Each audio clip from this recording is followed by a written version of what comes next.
Ito ang Presidential Broadcast Service. Radyo Pilipinas. Radyo Publiko ng Bagong Pilipinas para sa Bagong Pilipino.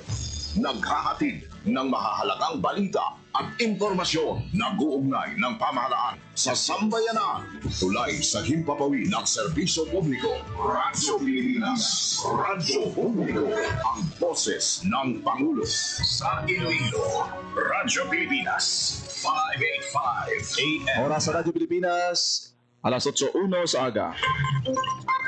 Nagapanguna nga balita sa syudad, sa mga banwa, sa probinsya sa Iloilo, kag kaingon ng mga probinsya. Mga pananawon sa likod sa mga balita. Inyong mabatian sa Radyo Pilipinas Iloilo News. Mga balita na magasugata sa inyong nga aga.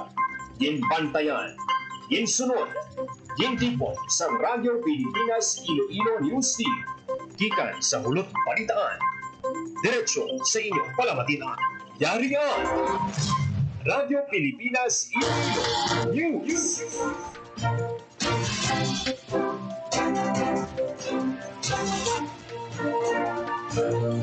Ayong aga Pilipinas, good morning Western Visayas. Welcome sa Radyo Pilipinas News subong adlaw sang Huwebes, Oktubre 9, 2025.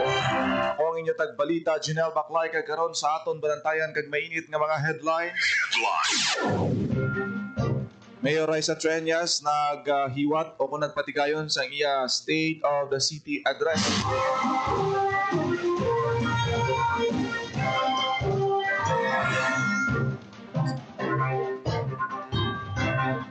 Iloilo City Vice Mayor Baronda nagapanawagon nga dapat hindi mangin selective magpasabat sa palpak at delayed nga mga proyekto. Lalo nga dugangan ang mga kurso sa Iloilo City Community College nakip sa mga pakigbahin ni Mayor Raisa Treñas sa iyang SOCA. Masangkad nga anti-criminality operations gitutukan sa first 100 days ni PRO6 Director Josefino Ligan. Swedish Ambassador nag-courtesy visit kay Iloilo City Mayor Raisa Treñas kag sa Kapitolyo.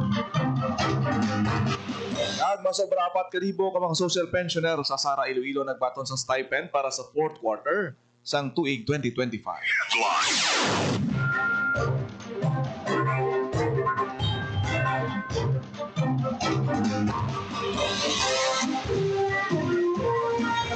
Oras sa Radyo Pilipinas, alas 8:03 sa aga kagkaron sa detalye na sang aton mga balita lokal. Sa Pilipinas, Radyo Pilipinas News.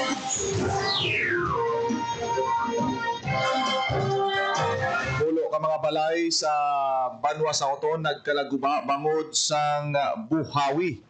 Sa Pilipinas, Radyo Pilipinas Report. Sa balita ni Paul Tarosa.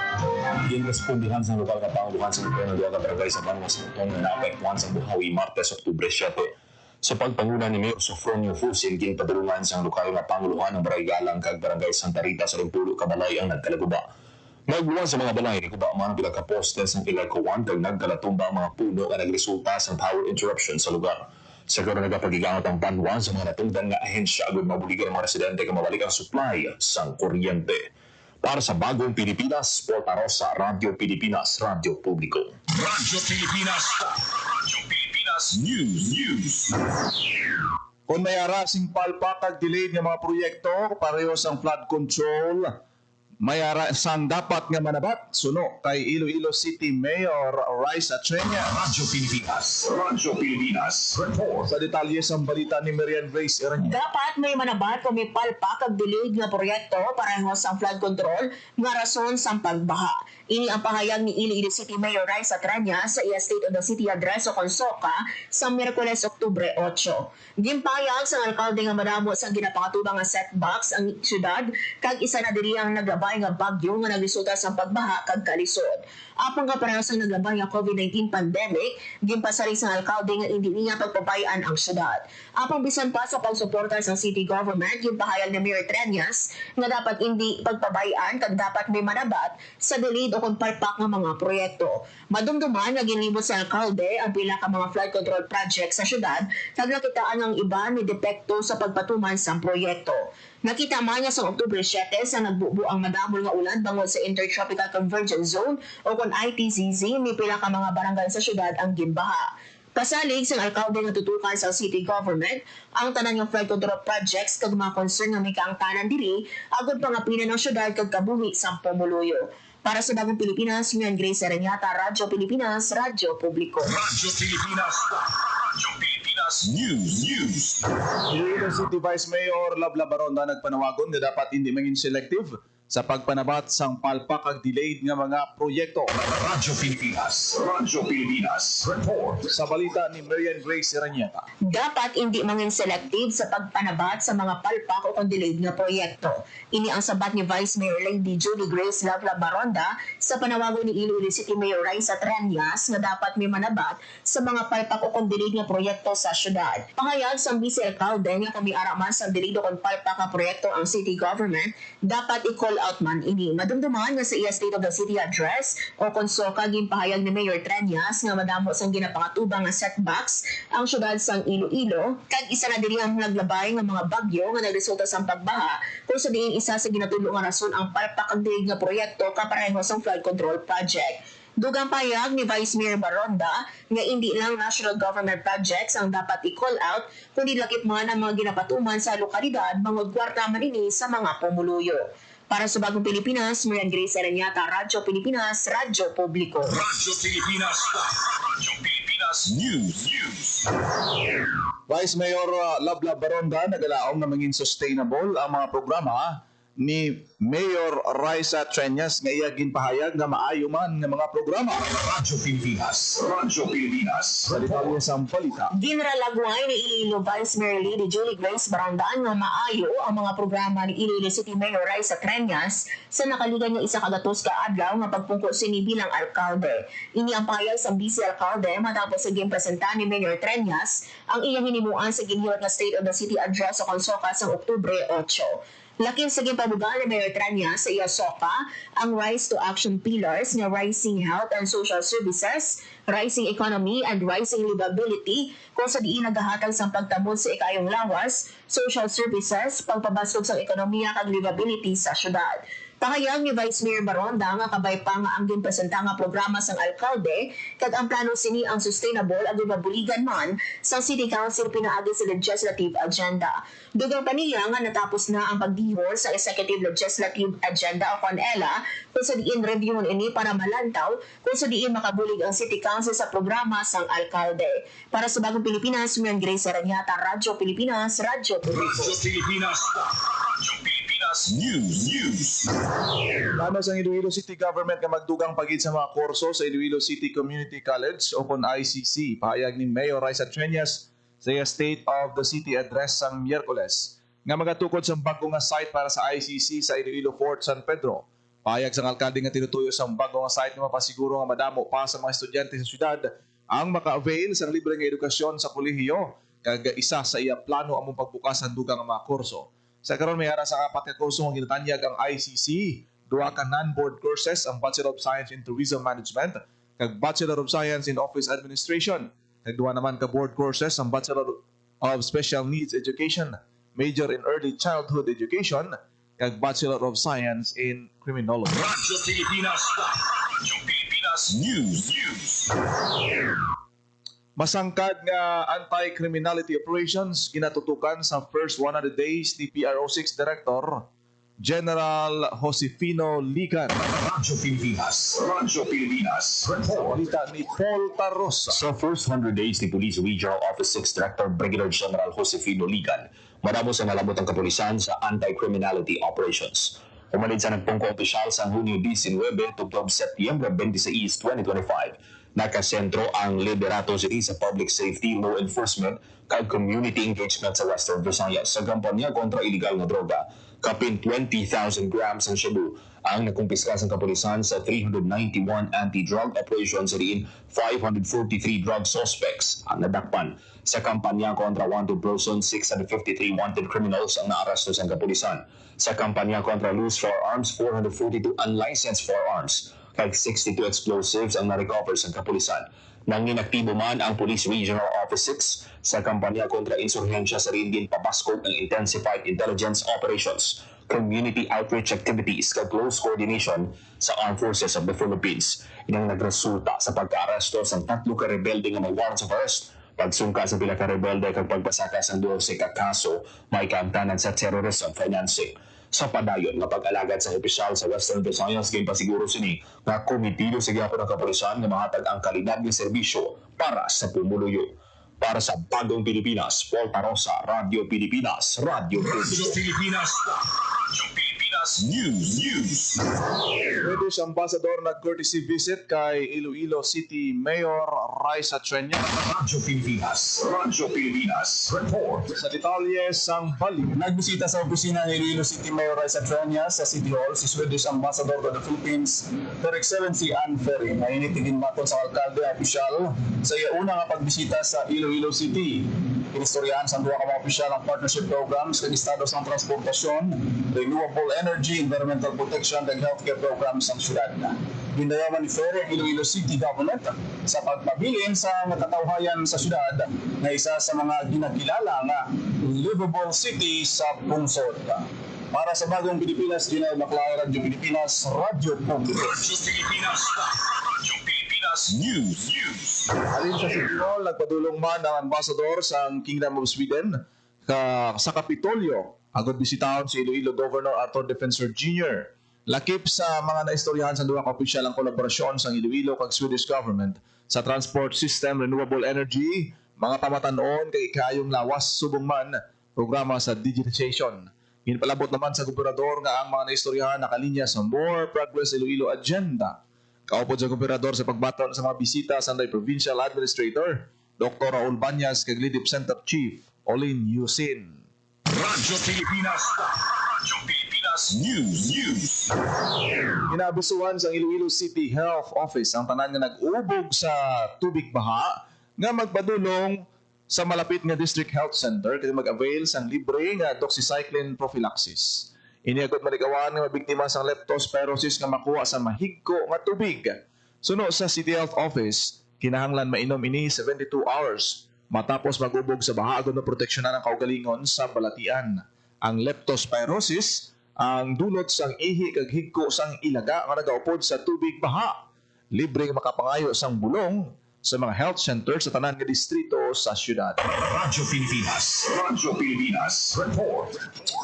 Sa iban pang balita, masobra 4,000 ka social pensioner sa Sara, Iloilo nagbaton sang stipend para sa 4th quarter sang tuig Radyo 2025. Pilipinas. Radyo Pilipinas. Report. Sa balita ni Marian Grace Eranya. Nagbaton sa ina stipend ang masobra 4,000 nga social pensioner sa munisipalidad sa Sara, Iloilo para sa ika-4 nga quarter sa 2025. Nag-release ang masobra 13 million pesos para sa 4,371 nga indigent senior citizen gikan sa 42 ka barangay sa munisipalidad ang DSWD6.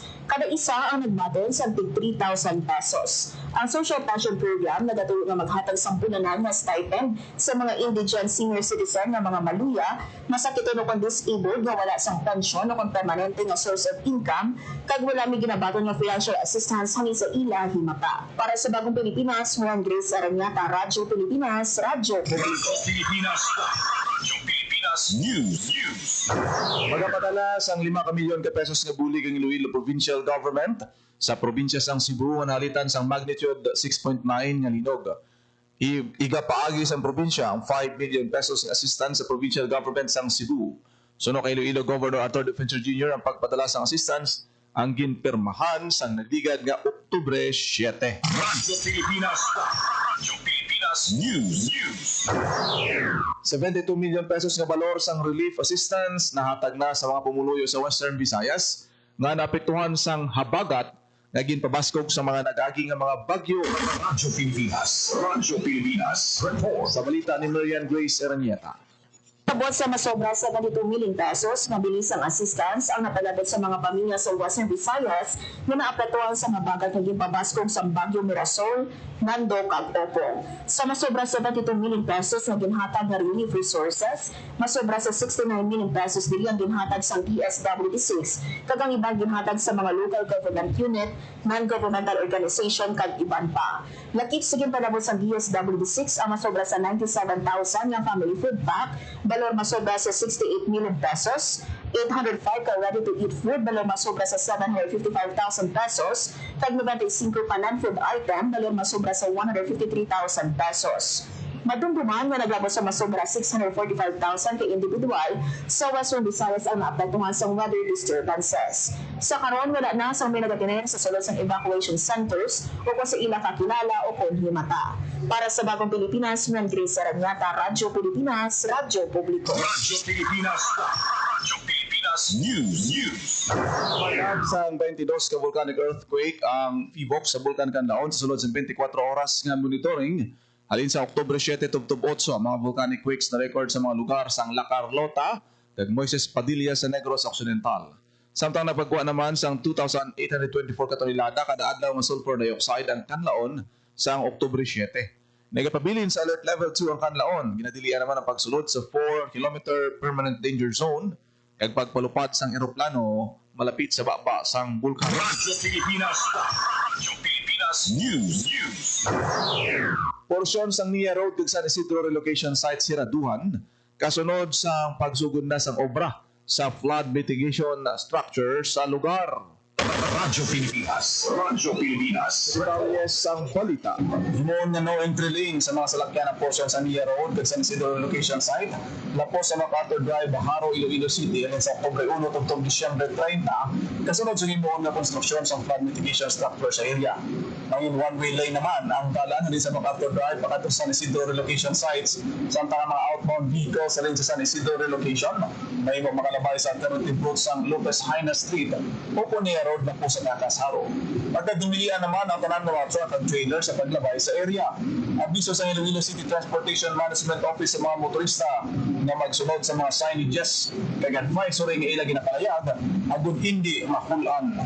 Para sa Bagong Pilipinas, Gina Baklay, Radyo Pilipinas, Radyo Publiko. Radyo Pilipinas. Radyo Pilipinas News. Duha kagatos ka tumandok sa Pilipinas bansa nagtipon sa Bago City, Negros Occidental. Radyo Pilipinas. Radyo Pilipinas. Balita ni JP Herbas. Nagtipon ka na pakita sa ginatag siya ka traditional ka saot ang masobra 200 ka tumandok gikan sa naituhay nga lugar sa Pungsod para sa Dayo 2025 Philippine Indigenous Peoples Festival nga nagapadayon sa Bago City, Negros Occidental. Ang aktibidad kabahin sa selebrasyon sa National Indigenous Peoples Month nga ginapangunahan sa National Commission for Culture and the Arts. Katuyan sa pagdilipon nga kilalahon na madamo ang kontribusyon sa mga indigenous cultural communities sa Bugos nga Pungsod. Sa iyang mensahe, ginatagan punto ni Negros Occidental Governor Bong Lacson ang dako nga bulig sa mga manggarano nga kultura kag tradisyon sa mga tumandok sa pagkulma sang identity sa Pungsod. Para sa Bagong Pilipinas, JP Herbas, Radyo Pilipinas, Radyo Publiko. Radyo Pilipinas. Radyo Pilipinas News. Lima ka banwa sa probinsya ginkilala sang PSA Iloilo bangod sa ilang madasig kag gusto nga pagtipon sang mga datos. Radyo Pilipinas. Radyo Pilipinas. Report. Sa balita nagapanumbalik si JP Herbas. Ginkilala sa Philippine Statistics Authority kung PSA Iloilo ang lima ka banwa sa probinsya bangod sa ilang ginpakita nga accuracy, timeliness kag responsiveness sa pagtipon sa mga datos nga ginbasihan sa paghuman sa provincial product accounts. Ini ginakipan sa malukang nga panguluhan sa banwa sa Kaninaw, Batad, Ahoy, Sara kag Dulusana. Sunod kay Engineer Jerry Dulutan, OIC ng PSA Iloilo, bangod sa pagdiwa sa nasabing mga banwa, naging mas mapos ang ilang pag-ubra. Dugang paniya pinaagi sa pagkilala, ginalauman nga maingganyo man ang ibang pang LGU ngayon sigida nga makahatag sa insakto nga mga datos kag makapabakod sa ilang data collection process. Ang pagkilala ang ginhatag sa PSA Iloilo pagkatapos sa ginhiwat ka Dissemination Forum sa 2024 Provincial Product Account. Para sa Bagong Pilipinas, JP Herbas, Radyo Pilipinas, ang radyo publiko. Radyo Pilipinas. Radyo Pilipinas News. W Region 6 ginpasiraduhan ang isa ka International Education and Visa Consultancy Office sa Iloilo City. Radyo Pilipinas. Radyo Pilipinas. Report. Dita ni Marian Grace Erenya. Ginpasaraduhan sa Department of Migrant Workers sa DMW6 ang isa ka International Education kag Visa Consultancy Office sa siyudad sang Iloilo. Ginpahayag ni DMW6 Regional Director Glenda Aligonza sa interview sa Radyo Pilipinas Iloilo nga pasaraduhan ang GST International Education and Visa Consultancy sa Iloilo City matapos man natukiban nga nag-ooperate apang wala sang lisensya kali sa DMW. Magluwas sa Iloilo City, ginpasaraduhan man ang opisina sang consultancy sa Palumulok, South Cotabato kag San Fernando City, Pampanga. Sa investigasyon sa Migrant Workers Protection Bureau, ang GST nadatanyag sa programa nga Career Development Program kag hanggang student pathway nga ginausar sa pagganyat sa mga aplikante. Sa dalong sang Career Development Program, nadatanyag ang GST International Education and Visa Consultancy sa career matching services nga linyada sa kwalifikasyon sang aplikante sa mga pwede obrahan abroad. Sa baylo, nagapanukod sa service fee ang kompanya. Lakit sa mga obra, ginatanyag sa idalong sang programa amo ang pipe fitter, factory worker kag caregiver sa Australia, New Zealand kag Canada ang ginapangakuan nga makasweldo sa 47,000 pesos to 66,000 pesos.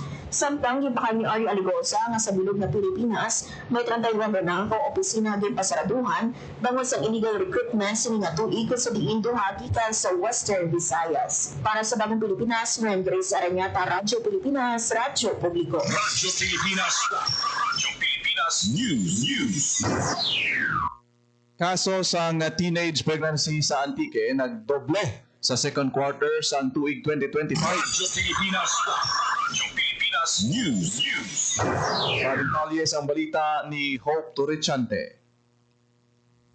Nagdoble ang kaso sang adolescent pregnancy sa probinsya sang Antique sa second quarter sang tuig 2025 suno sa Antique Provincial Government. Sa Abril tubtob Hunyo, naglabot sa 498 ka kaso ang teenage pregnancy nga nabalhag sang probinsya. Mas nagsaka alin sa 240 lang nga kaso sang Enero tubtob Marso. Sa karon kaluya ang nagapanguna nga banmo sang Antique nga may mataas nga kaso sang adolescent pregnancy nga may ara sang 83 ka kaso. Sunod ang banwa sang Sibalom kag San Remeo nga may tig 50 ka kaso, Hamtik 41 kag San Jose nga may 40 ka kaso. Samtang ang Pandan may 28 ka kaso nga ginsundan sang Tubiao kag Kulasi nga may pareho nga may 27 ka kaso, Tobias Fournier kag Patnongon nga may tig 22, Lawaan 21, Aninii 19, Sebaste 18 mga banwa sang Bugasong kag Valderrama nga may pareho nga may tig 16 ka kaso, Libertad nga may 7 ka kaso, Belison, Anom, kag Barbasa nga may 5 ka kaso. Dugang pa sa provincial government sa 2024, may 963 ka kaso sa adolescent pregnancy nga na-record sa Antique, 935 diri, nag-edad 15 to 19, kag 28 naman ang nag-edad 10 to 14 years old. Para sa Bagong Pilipinas, Hope Torrechante, Radyo Pilipinas, Radyo Publiko. Radyo Pilipinas. Radyo Pilipinas News. Isla sang Boracay, liwat nga nadala sa top island sa Asia sandig sa Condé Nast Traveler Reader's Choice Award 2025. Radyo Pilipinas. Radyo Pilipinas. Report. Sa detalye sang balita ni Hope Torrechante. Liwat nga nadala sa listahan sang top island sa Asia ang Boracay Island sang Malay Aklan sandig sa Travelers Reader's Choice Awards 2025 sang Condé Nast, isa ka online travel kag lifestyle magazine. Nagpang-apat nga lugar ang Boracay sa tapos makakuha sang 92.65 nga puntos. Inilang ang island destination sa pungsod nga nadala sa Condé Nast Reader's Choice Awards ini nga tuig. Nagpanguna ang Bali sa Indonesia na may 96.86 kaginsundan sang Lombok, Indonesia. Kung madumduman sang 2024, nagpangatlo ang isa sang Boracay sa pareho nga listahan. Para sa Bagong Pilipinas, Hope Torrechante, Radyo Pilipinas, Radyo Publiko. Radyo Pilipinas. Radyo Pilipinas News. Top 3 regional most wanted person nga may kaso nga 5 counts of rape na dakpan sa probinsya sang Aklan. Radyo Pilipinas. Radyo Pilipinas. Sa balita ni Paul Tarosa. Arestado sa kapulisan ng top 3 regional most wanted person sa Barangay Kulong-Kulong, Ibahay, Aklan. Ang suspect yung kilala si alias Mark 21 anyos kag residente sa Barangay Kabalagnan, Nueva Valencia, Guimaras. Sa monitoring sa kapulisan sa Barangay Kulong-Kulong, ibahayag lang na nag-i-star ang suspect sa asod-asod na operasyon kontra wanted persons. Nagpaandam si Police Regional Office 6 Director Brigadier General Josefino Ligan sa mga nagapanagyo sa lahi na maabot ang tiyon nga madakpan sila bawod sa mapasko nga kampanya sa kapulisan kag suporta siyang pumuluyo. Para sa Bagong Pilipinas, Paul Parosa, Radio Pilipinas, Radio Publiko. Radyo Pilipinas News. Ang second most wanted person sa Western Visayas, arestado man sa Banwa sang San Miguel. Radyo Pilipinas. Sa panumbalik sa balita si Paul Tarosa. Arestado sa San Miguel Municipal Police Station ang top 7 regional level most wanted person sa Sales Street, Barangay 11, San Miguel, Iloilo. Ang suspect kilala nga si alias Paul, 28 anyos, kag residente sa Barangay Santo Niño, San Miguel, Iloilo. 2 counts of rape by sexual assault ang ginapangatugang sa suspect. Sa karon, yara na sa kustudiya sa San Miguel Municipal Police Station ang suspect. Padayon ang masangkad nga operasyon sa Police Regional Office 6 batok sa mga may salabdon sa layi. Para sa Bagong Pilipinas, Paul Parosa, Radio Pilipinas, Radio Publiko. Radyo Pilipinas News. Sagay City, Negros Occidental, nagpalabot man sang bulig sa mga LGU sa Cebu nga naapektuhan sang linog. Radyo Pilipinas. Report. Sa balita ni JP Hervas. Nagpalabot sa bulig ang Sagay City Government sa malukang nga panguluhan sa Burupon, San Remigio, Bogo, kag Tabuelan sa Northern Cebu. Paghintay og sang linog sa nagligal nga simana. Lakip sa mga ginpadala nga bulig ang mga ilimnon nga tubig kag mga emergency shelter material. Gindayo naman ni Sagay City Mayor Leo Rafael Cueva ang tanan nga volunteer kag responder sa ginpakita nila nga kabalaka kag dedikasyon para makabulig sa mapektado nga lugar sa Northern Cebu. Sunod kay Mayor Cueva, ang Sagay City ang magapabiling nga handa sa pag-alalay sa mga komunidad sa iban pa nga emerhensya sa palabuton. Para sa Bagong Pilipinas, JP Harbas, Radyo Pilipinas, Radyo Publiko. Radyo Pilipinas News.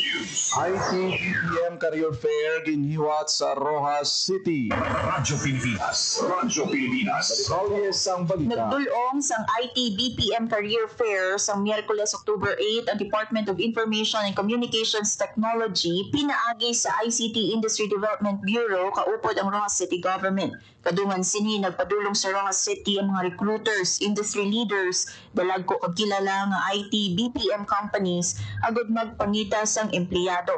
Sunod sa City Government, lakip sa mga kumpanya nga nagpasakop ang Carelon, iCourse, Agility, Transcom, ePerformax, Oxford, Serviu Technologies, Premium Care Solutions Philippines Incorporated, kag Vietfield Education, Mac Learning Hub. Para sa Bagong Pilipinas, Hope Tarichante, Radyo Pilipinas, Radyo Publiko. Radyo Pilipinas News. Oras sa Radyo Pilipinas, alas 8:28. Radyo Pilipinas. Kagin niyo nabatihan ang detalye sa mga pangunang balita sa pagpangalagad sa Radyo Pilipinas News. Subong adlaw sa Webes, October 9, 2025. Sa dugang pangabalita kag impormasyon, please share, follow kag like sa aton Facebook page Radyo Pilipinas Iloilo, Radyo Pilipinas Community Group. Good morning sa aton siniya mga Facebook live viewers ka Sir Jomar Noble, Ma'am Aldia Nobles Atarosa, Sir Magdaleno Fajardo, Sir Sherwin Marcuia nga dopod sa aton siniya nga pagpangalagad. Kita karon sa programa Iloilo Morning, kada aga ako nagilamang inyo alagad ang inyong tagbalita, Janelle Baclay. Mayong aga Pilipinas, God bless Iloilo. Radyo Pilipinas. Radyo Publiko. Radyo Pilipinas. Itinuloy na po natin ang zero balance billing. Libre po. Ibig sabihin, ang serbisyo sa basic accommodation sa ating mga DOH na ospital, wala nang babayaran ang pasyente. Po, ang dami pong challenge, hindi po namin alam kung saan namin kukunin, ganon, nag-iisip kung paano namin ang mababayaran. Siyempre po, masayang masaya, super saya po dahil na zero billing po kami. Po, malaking ano po talaga, malaking tulong po. Mabilis lang din po. Bayad na ang bill ninyo. Uulitin ko, wala nang kailangan bayaran ng pasyente basta sa DOH Hospital dahil bayad na po ang bill ninyo. Naiyak ako kasi sobrang saya. Maraming salamat po. Mr. President Bongbong Marcos Jr. Hindi kami nagkamali ng taong hinalal.